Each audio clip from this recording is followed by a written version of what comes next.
Success point online classes में पढ़ने जा रहे हैं लोक देवता।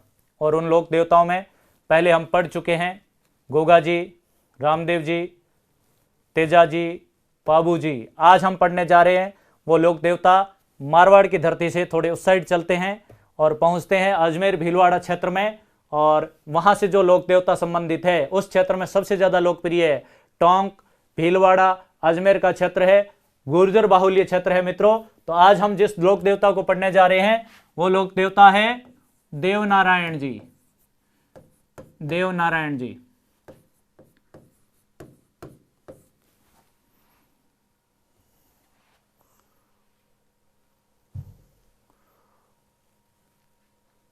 वो लोक देवता है देवनारायण जी।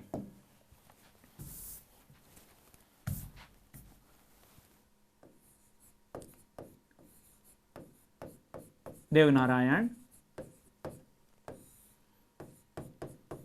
ये जिस एरिया से संबंधित है वो जिले है राजस्थान की, मुख्यतः भीलवाड़ा, अजमेर, टोंक, गुर्जर बाहुल्य जो क्षेत्र है उस क्षेत्र से संबंधित है, गुर्जरों से संबंधित है। गुर्जर इनको अपना आराध्य देव मानते हैं। हालांकि राजस्थान पूरा पूछता है जो जो इनसे मान्यता रखते हैं। तो इन देवनारायण जी के बारे में परिचय करते हैं, इनका क्या संबंध रहा, इन्होंने क्या कार्य किए, किस कारण से इनसे संबंधित जो प्रश्न आते हैं हमारी परीक्षा से संबंधित, उससे संबंधित हम बातचीत करते हैं। तो प्रारंभ करते हैं लोक देवता देवनारायण जी। देवनारायण जी का जन्म जो हुआ था उस स्थान का नाम है मालेश्री डूंगरी। मालेश्री डूंगरी। ये मालेश्री डूंगरी पड़ता है गोठ दड़ावता। गोठ दड़ावता आसिंद भीलवाड़ा में। आसिंद भीलवाड़ा। आसिंद भीलवाड़ा इनका जो क्षेत्र है वो है मालेश्री डूंगरी। यहां पर इनका जन्म होता है। ये गोठ दड़ावता आसिंद में भीलवाड़ा में पड़ता। आसिंद तहसील है, भीलवाड़ा जिला है। और गोठ दड़ावता, गोठ संस्कृत, इसमें सिंधी में गोठ बोलते हैं गांव को, सिंधी भाषा में गोठ गांव को बोलते हैं। तो गोठ का मतलब गांव ही है। दड़ावता गांव है, आसिंद अभी वर्तमान तहसील, और भीलवाड़ा यहां पर इनका जन्म हुआ था। मालेश्री डूंगरी। इनके पिताजी का नाम सवाई भोज। सवाई भोज। और इनकी माताजी का नाम साडू।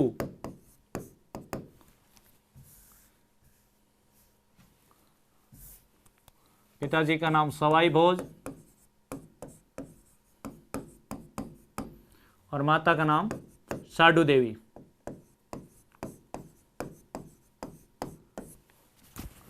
इनके पिताजी का नाम था सवाई भोज और इनकी मां का नाम था साडू खट्टाणी। और ये नागवंशीय थे। नागवंशीय। बगड़ावत गुर्जर थे। बगड़ावत।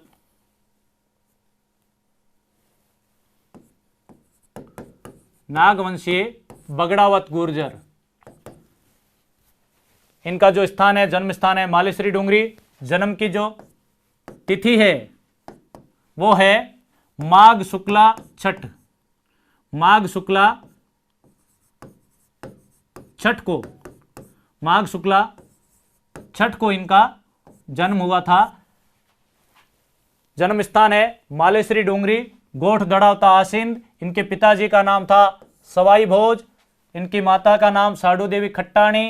खट्टाणी गुर्जरों में जाति होती है, उस गुर्जरों में खट्टाणी जाति से थे। ये बगड़ावत थे। तो और इनका कहते हैं कि अवतरण हुआ था और ये विष्णु के अवतार के रूप में अवतरित हुए थे। विष्णु के अवतार के रूप में। तो देवनारायण जी को विष्णु का अवतार भी माना जाता है। विष्णु के अवतार के रूप में इनका जन्म हुआ था, अवतरित हुए थे। तो मित्रों समझ लीजिए एक बार वापस, इनका जो जन्म था देवनारायण जी का वो हुआ था मालेश्री डूंगरी स्थान है, गोठ दड़ावता में, आसीन तहसील है और भीलवाड़ा जिला है। यहां पर इनका जन्म हुआ था।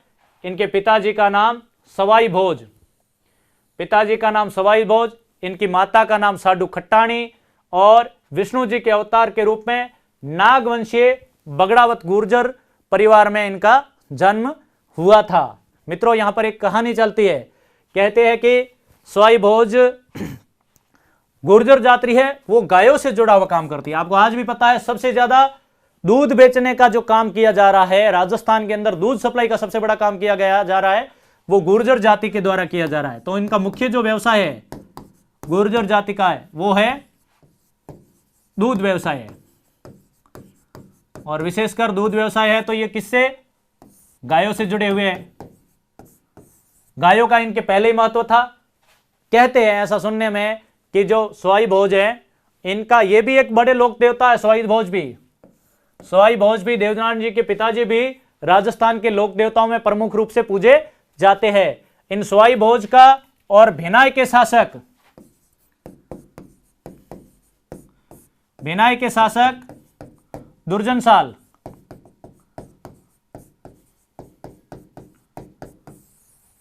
इनके किसी मुद्दे को लेकर अनबन थी पहले से, यानी कि शायद दूध के लिए ही हो सकता है, गायों के लिए हो सकता है। सवाई भोज की गायों पर इन्होंने कभी हमला किया हो, ले गए चुराए हो। और इस एक मौके पर पंचायत होती है और ये जाते हैं, और फिर इनको बुलाया जाता है। दुर्जनसाल की शादी में आमंत्रित किया जाता है सवाई भोज को। दुर्जनसाल की शादी में जब जाते हैं तो कहते कि वहां पर दुर्जनसाल की जो पत्नी है, जिससे उनका विवाह होने जा रहा है, संबंध होने जा रहा है, वो दुर्जनसाल को मन से पसंद नहीं करती है। लोक कथा है मित्रों, ये जो इनकी चलती है देवनारायण जी की फड़ या देवनारायण जी की कथा, उसमें ऐसी बातें लिखी हुई है। तो कहते हैं कि दुर्जनसाल की पत्नी उनको पसंद नहीं करती है। जब पत्नी पसंद नहीं करती तो इसी बारात में आ जाते हैं सवाई भोज। और सवाई भोज यहां पर पहुंचते हैं तो दिखने में बहुत कहते सुंदर थे, हष्ट-पुष्ट थे। और जब ये पता उनको पसंद नहीं करती थी तो कहते हैं कि इनकी दुर्जनसाल की पत्नी ने अपनी एक सहेली से बात करके सवाई भोज का तलवार, खांडा कहते वो मंगवाया, और उस खांडे के चारों ओर पहले ही फेरे ले लिए। यानी इनकी दुर्जनसाल की होने वाली पत्नी ने मानसिक रूप से अपना विवाह पति किसको चुन लिया, सवाई भोज को चुन लिया। और फेरे किसके साथ होने जा रहे थे, दुर्जनसाल के साथ। तो अब झगड़ा किसके बीच हो रहा है, मानसिक पति और वास्तविक पति के बीच में झगड़ा होने जा रहा है। कहते हैं कि इसी बात को लेकर के दुर्जनसाल और सवाई भोज के बीच में युद्ध होता है। गायों वाली अनबन पहले ही थी और यह भयंकर युद्ध होता है। इस युद्ध में सवाई भोज के साथ 23 भाई मारे जाते हैं। दुर्जनसाल की सेना इनका खत्म कर देती है। गायों के लिए युद्ध होता है। और इस समय देवनारायण जी की उम्र बहुत छोटी होती है और ये रह रहे होते हैं यहां पर गोठ दड़ावता में रह रहे होते हैं। जब यह समाचार पहुंचता है गोठ दड़ावता आसिंद, तो यहां पर इनकी मां, इनका ननिहाल है वो मालवा क्षेत्र में है, मध्य प्रदेश, मालवा देवास में इनका ननिहाल होता है। जब यह पता चलता है कि सवाई भोज और उनके सभी भाइयों को दुर्जनसाल ने मार दिया है तो इनको डर लगता है कहीं इनकी नहीं हत्या कर दे, देवनारायण की छोटे बच्चे की। तो इनकी मां कहते हैं कि वहां के एक भाट आए हुए थे, उस भाट के साथ खुद और ये सभी चले जाते हैं देवनारायण जी देवास। छोछू भाट नाम आता है ऐसा। और इन भाट के साथ, भट्ट के साथ देवास चले जाते हैं और देवास में जाकर के इनका लालन पालन होता है। ननिहाल में ये बड़े होते हैं, वहां पर खेलते हैं। तो इनका एक मंदिर, इनका एक स्थल है देवास में भी, देवास नाम भी शायद देवनारायण जी के नाम पर पड़ा है। तो इस देवास में भी इनका एक पूज्य स्थल है। गुर्जर बाहुल्य क्षेत्र है ये भी। उस टाइम के मालवा का क्षेत्र था वो राजस्थान में ही पड़ता था, वर्तमान में ये मालवा मध्य प्रदेश में पड़ता है। तो इस क्षेत्र में इनका ननिहाल था, यहां पर इनका लालन पालन होता है, यहीं पर ये बड़े होते हैं और यहीं पर ये अपनी शिक्षा ग्रहण करते हैं। कहते हैं कि यहां देवास में रहते हुए यहीं पर ये शिक्षा दीक्षा प्राप्त करते हैं और यहां पर आयुर्वेद का ज्ञान सीखते हैं, आयुर्वेद की शिक्षा लेते हैं। और एक दिन इसी मालवा के शासक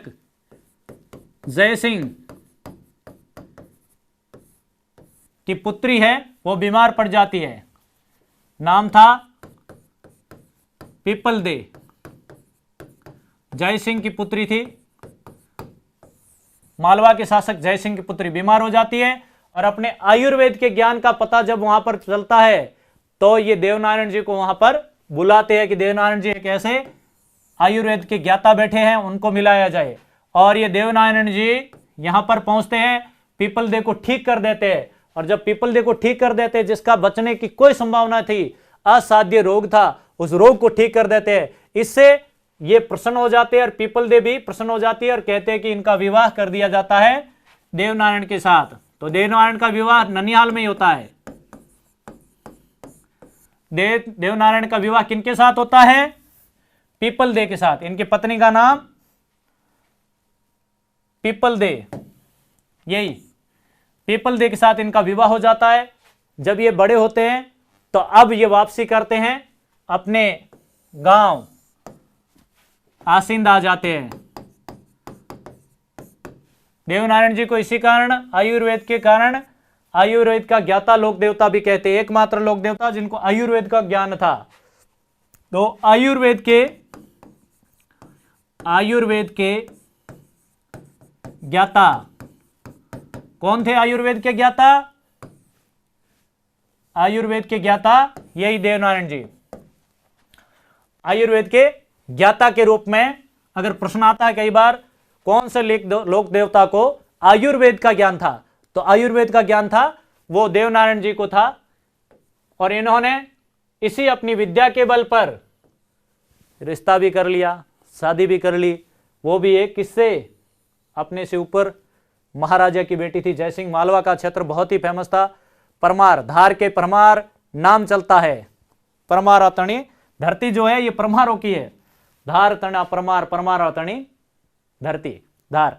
तो इस धार के परमार से जय सिंह की बेटी से पीपल दे से देवनारायण जी का विवाह हो जाता है आयुर्वेद के ज्ञान के कारण। प्रश्न आता है कई बार।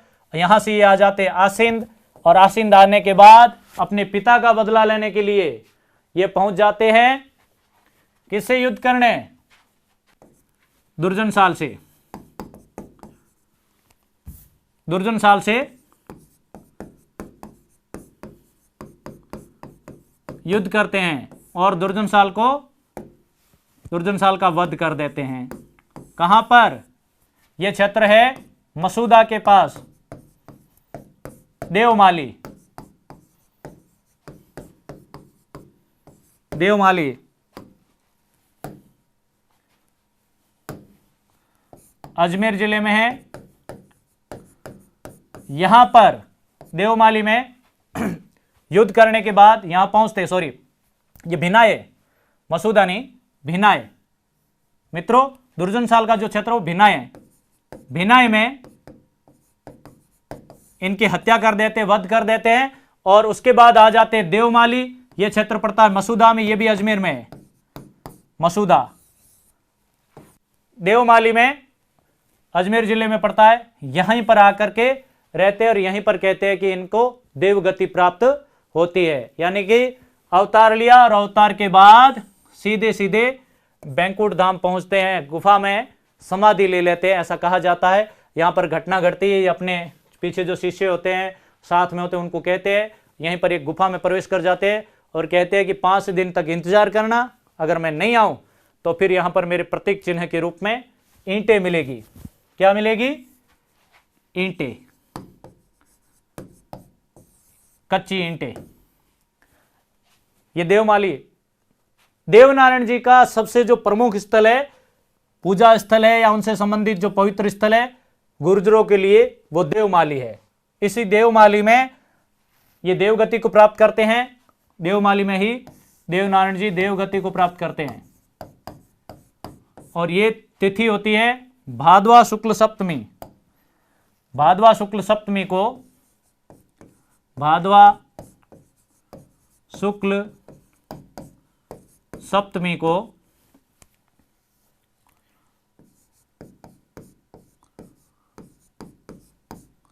देवमाली में ही देवगति प्राप्त करते हैं। और यहीं पर ये जब गुफा के अंदर जाते हैं, समाधि में जाते हैं, तो कहते हैं कि अपने शिष्यों को, अपने चेलों को, अपने सैनिकों के पीछे जो रहते हैं उनको कहते हैं कि मैं 5 दिन अगर वापस नहीं आऊं गुफा से तो आप समझ लेना, आप अंदर देख लेना, फिर तो या तो मैं पंच तत्वों में विलीन हो जाऊंगा और मेरे यहां पर ईंटें आपको मिलेगी, ईंटों में विलीन हो जाऊंगा। जब गुफा के अंदर ये प्रवेश करते हैं तो जाकर के देखते हैं तो वहां पर देवनारायण जी नहीं है और वहां पर ईंटें पड़ी है, 5 ईंटें रखी हुई मिलती है। और इसीलिए देवनारायण जी की मूर्ति की पूजा ना होकर के इनके मंदिरों में जो देवरों में पूजा होती है वो ईंटों की पूजा होती है। किसकी पूजा होती है? ईंटों की पूजा होती है। तो देवनारायण जी देवमाली सबसे प्रमुख पूजा स्थल है देवनारायण जी का। देवनारायण जी का सबसे प्रमुख पूजा स्थल है वो देवमाली है।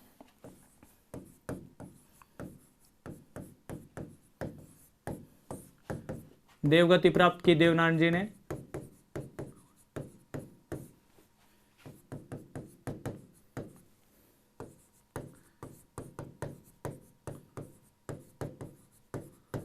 देवगति प्राप्त की, कहा कि मैं नहीं आऊं वापस, गुफा में समाधि में चले गए और कहा कि 5 दिन तक नहीं आऊं तो आप मुझे देखने ही बताना। देखोगे तो वहां पर कोई न कोई आपको प्रतीक चिन्ह मिलेंगे, वो मिली थी ईंटें। इसलिए इनकी जो पूजा की जाती है वो मूर्तियों की ना होकर के पूजा ईंटों की जाती है। और सबसे प्रमुख स्थल है देवनारायण जी से संबंधित सबसे प्रमुख पूजा स्थल, सबसे प्रमुख पूजा स्थल है ये पूजा स्थल। देवमाली जिला अजमेर, अजमेर जिले में है। प्रश्न आ सकता है देवमाली कहां पर है, तो अजमेर में। देवनारायण जी ने अंतिम तौर पर देवगति कहां प्राप्त की, उसका भी उत्तर देवमाली। किसकी पूजा की जाती है? ईंटों की पूजा की जाती है। और ये इनको देवगति प्राप्त हुई थी वो तिथि है भादवा शुक्ल सप्तमी, भादवा शुक्ल सप्तमी। देवनारायण जी से जितने भी पूजा स्थल संबंधित है उन सब में जो मेला भरता है वो इनके जन्म तिथि, छठ और सातम को भरता है। इसलिए आगे बढ़ते हैं। इसके अलावा इनसे संबंधित जो स्थल है मुख्य रूप से वो दूसरा है जोधपुरिया। ये जोधपुरिया जो है ये टोंक जिले में है। जोधपुरिया है टोंक जिले में है, टोंक जिला। यहां पर सबसे ज्यादा गुर्जर लोग आते हैं मेले में, क्योंकि ये जोधपुरिया जो टोंक क्षेत्र है ये क्षेत्र अपने आप में गुर्जर बहुल्य क्षेत्र है। यहां पर गुर्जरों का बहुत ही ज्यादा प्रभाव है, यहां जनसंख्या सबसे ज्यादा रहती है। सबसे ज्यादा मेले में जो गुर्जर लोग आते हैं वो इस स्थान पर आते हैं। कहां पर? जोधपुर या टोंक में। ये पड़ता है टोंक जिले में। विद्या जो है वनस्थली विद्यापीठ है उसके जस्ट पास में ही है, वनस्थली विद्यापीठ के पास। वनस्थली विद्यापीठ के पास ही है ये स्थान। और यहां पर कहते हैं कि ये जोधपुरिया में सबसे ज्यादा गुर्जर लोग मेले में यहां पर आते हैं। इसके अलावा तीसरा स्थान तो है ही आसिंद। देवमाली है, आसिंद है, आसिंद भीलवाड़ा में पड़ता है। और वनस्थली विद्यापीठ आसिंद में जन्म हुआ था। यहां पर देवनारायण जी के साथ साथ उनके पिताजी का मेला भी भरता है। प्रश्न आ सकता है मिस्टर विद्यार्थियों, देखिए आसिंद पड़ता है भीलवाड़ा में। प्रश्न आ जाए आसिंद में किसका मेला भरता है, तो मित्रों आसिंद में जो मेला भरता है वो इनके पिताजी का भरता है, सवाई भोज का। सवाई भोज का मेला है वो आसिंद में भरता है। और सबसे ज्यादा संख्या जो आती है वो आती है जोधपुर या टोंक में। सबसे ज्यादा संख्या आती है इनके गुर्जरों की दर्शन करने के लिए। यहां पर मेला सबसे ज्यादा भरा जाता है। एक स्थान और है देवडूंगरी।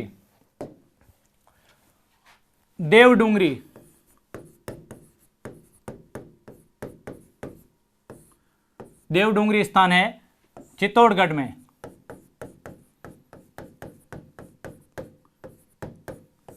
यहां पर भी देवनारायण जी का मेला भरता है, देवनारायण जी का मेला भरता है। और कहते हैं कि राणा सांगा है वो देवनारायण जी की पूजा करते थे और उन्होंने ही देवडोंगरी में, चित्तौड़गढ़ का अंदर देवडोंगरी में मंदिर बनाया है। किसका?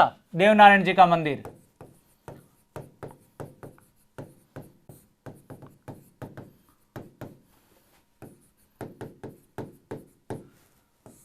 इसका निर्माण करवाया था राणा सांगा ने। चित्तौड़गढ़ जिले में है, देवनारायण जी की देवडोंगरी कही जाती है और इसका निर्माण राणा सांगा ने कराया था। मित्रों, यहीं से पन्नाधाय का भी संबंध हो जाता है। पन्नाधाय भी एक गुर्जर थी और राणा सांगा की यहां पर रहती थी और उदय सिंह की धाय मां बन करके उदय सिंह को बड़ा किया था और मेवाड़ की लाज बचाई थी। वो पन्नाधाय जो है इन्हीं से संबंधित है, गुर्जर जाति की थी।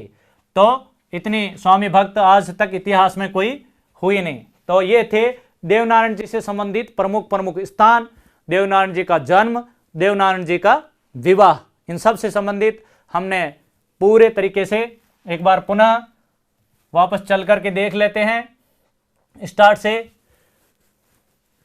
देवनारायण जी का जो जन्म हुआ था वो नागवंशी बगड़ावत गुर्जर शाखा में हुआ था। मालेश्वरी डोंगरी गोठ दंडावता आसीन जो भीलवाड़ा में, यहां पर इनका जन्म हुआ था।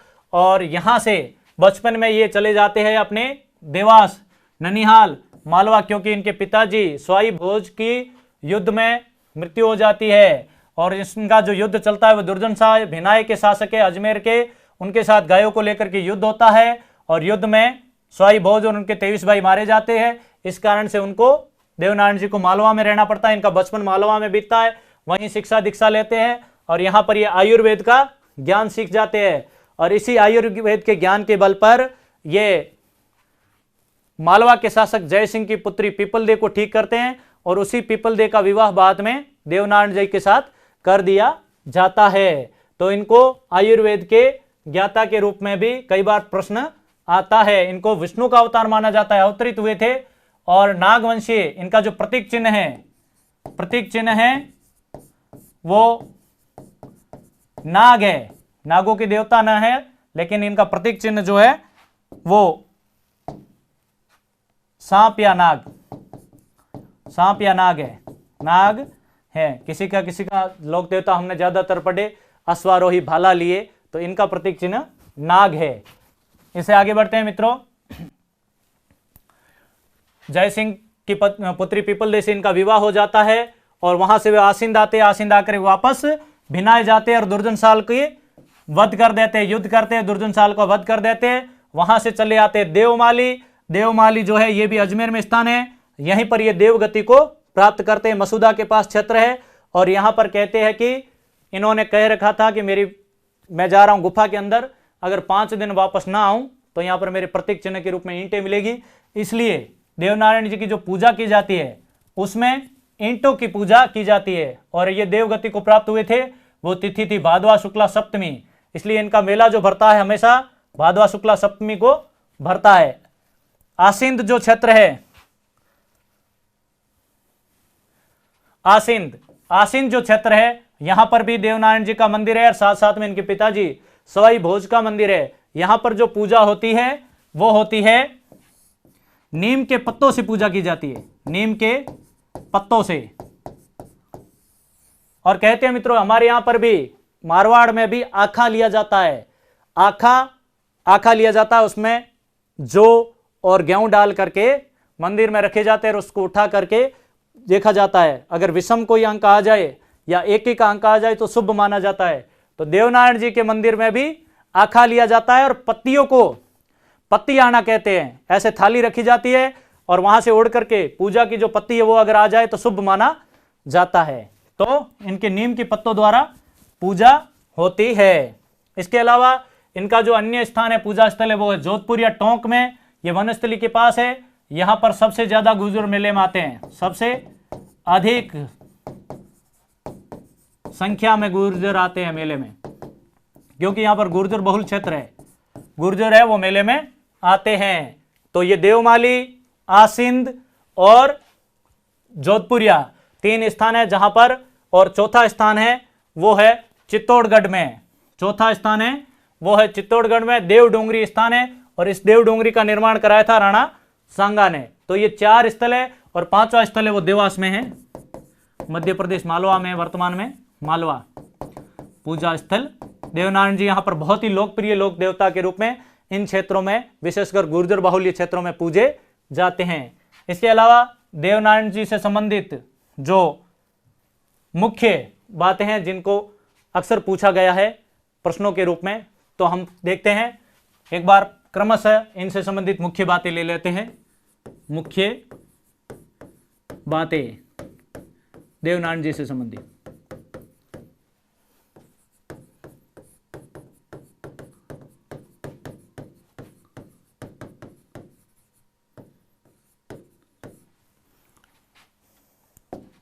क्रमशः हम लिखते हैं।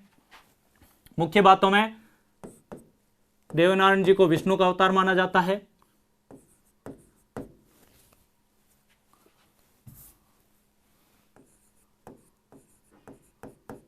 देवनारायण जी को विष्णु का अवतार माना जाता है। भगवान विष्णु के अवतार थे, विष्णु का अवतार माना जाता है, माना जाता है। देवनारायण जी की फड़ सबसे लंबी और प्राचीन फड़ है। देवनारायण जी की फड़ सबसे प्राचीन व सबसे लंबी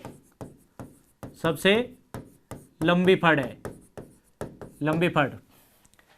इस देवनारायण जी की फड़ जब बाची जाती तो इनके भोपे, देवनारायण जी की फड़ बाजते समय भोपे क्या बजाते हैं?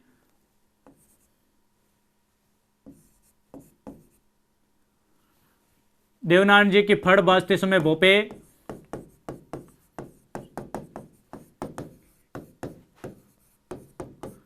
फड़ वाचन के समय भोपे जंतर वाद्य यंत्र बजाते हैं, जंतर वाद्य यंत्र का उपयोग करते हैं। अलग अलग लोक देवताओं के फड़ में अलग अलग लोक वाद्य यंत्रों का प्रयोग किया जाता है, और ये जंतर लोक वाद्य यंत्र ये तत्वाद्य है, तत्वाद्य है, सबसे लंबी है। देवनारायण जी को आयुर्वेद का भी ज्ञाता कहते हैं, आयुर्वेद का ज्ञाता लोक देवता, आयुर्वेद का ज्ञाता लोक देवता भी कहते हैं। देवनारायण जी की फड़ पर 1992 में डाक टिकट जारी किया गया था, फड़ पर डाक टिकट, और 2011 में स्वयं देवनारायण जी पर 5 रुपए का टिकट देवनारायण जी स्वयं पर 2011 में डाक टिकट 1992 में फड़ पर, और 2011 में इन पर स्वयं पर डाक टिकट भारत सरकार द्वारा जारी किया गया, 5 रुपए का डाक टिकट। इसके अलावा इनसे संबंधित एक फिल्म बनी थी जिसमें हमारी राजस्थान सरकार के पूर्व मंत्री नाथुराम गुर्जर ने रोल प्ले किया था, और इनके पूजा जो की जाती है वो मूर्ति की ना होकर ईंटों की पूजा की जाती है। पूजा के रूप में ईंटों की पूजा की जाती है, ईंटों की पूजा की जाती है। नीम की पत्तियां चढ़ाई जाती है आसिन में, नीम की पत्तियां आसिन भीलवाड़ा में जो मंदिर है वहां पर चढ़ाई जाती है, नीम की पत्तियों से पूजा। इसके अलावा भोग के रूप में गुर्जर जाति क्योंकि पशु चारण से संबंधित है और विशेषकर पशुओं से इनका बहुत ही ज्यादा दूध का धंधा करते हैं, तो राबड़ी चढ़ाई जाती है भोग के रूप में, राबड़ी का भोग चढ़ाया जाता है, बिल्कुल शुद्ध सात्विक तंदुरुस्ती बढ़ाने वाली, एंटीबॉडी ठीक करने वाली चीज है राबड़ी। अक्सर बीमार पड़ते हैं तो राबड़ी ही खिलाई जाती है, सर्वसुलभ और सबसे बढ़िया। तो मित्रों, देवनारायण जी से संबंधित हमने बहुत सारी चीजों को जाना और इन्होंने सर्वप्रथम गोबर और नीम की पत्ती का महत्व बताया था। नीम की पत्ती से ये आयुर्वेद का इलाज करते थे, उस समय ही इन्होंने इस चीज को महत्वपूर्ण बता दिया था। आजकल वापस आयुर्वेद का समय आ गया है और अब बहुत सारे लोग आयुर्वेद का उपयोग करके अपनी एंटीबॉडी को मजबूत कर रहे हैं। तो मित्रों, आज हमने देवनारायण जी से संबंधित स्थान, देवनारायण जी का जन्म, देवनारायण जी की फड़, देवनारायण जी के भोपों द्वारा बजाया जाना वाद्य यंत्र, देवनारायण जी किस किस क्षेत्र में प्रसिद्ध है, तो विशेषकर राजस्थान, मध्य प्रदेश, उत्तर प्रदेश आदि राज्यों में इनको पूजा जाता है लोक देवता के रूप में। गुर्जर जाति इनको बहुत ज्यादा मान्यता से पूजती है और इनकी एक अलग ही महाभारत चलती है। उस महाभारत को भी गुर्जर महाभारत जो कहते हैं, देवनारायण बगड़ावत महाभारत, क्योंकि बगड़ावतों में इन्होंने जन्म लिया था। और ये सारी जानकारी जो मिलती है बीकानेर संग्रहालय में, इससे संबंधित रखी हुई है ग्रंथावली, उससे ये सारी देवनारायण जी से संबंधित हमें जानकारी प्राप्त होती है। तो मित्रों, आज का टॉपिक हमने बहुत अच्छे तरीके से देवनारायण जी से संबंधित था, जानकारी पूरी की पूरी शेयर की है और इससे संबंधित जितने प्रश्न आ सकते हैं वो इन्हीं में से आएंगे। बहुत ध्यान से पढ़िए। नमस्कार, मिलते हैं अगले लोक देवता के साथ अगली कक्षा में ऑनलाइन क्लासेस सक्सेस पॉइंट में। धन्यवाद, नमस्कार।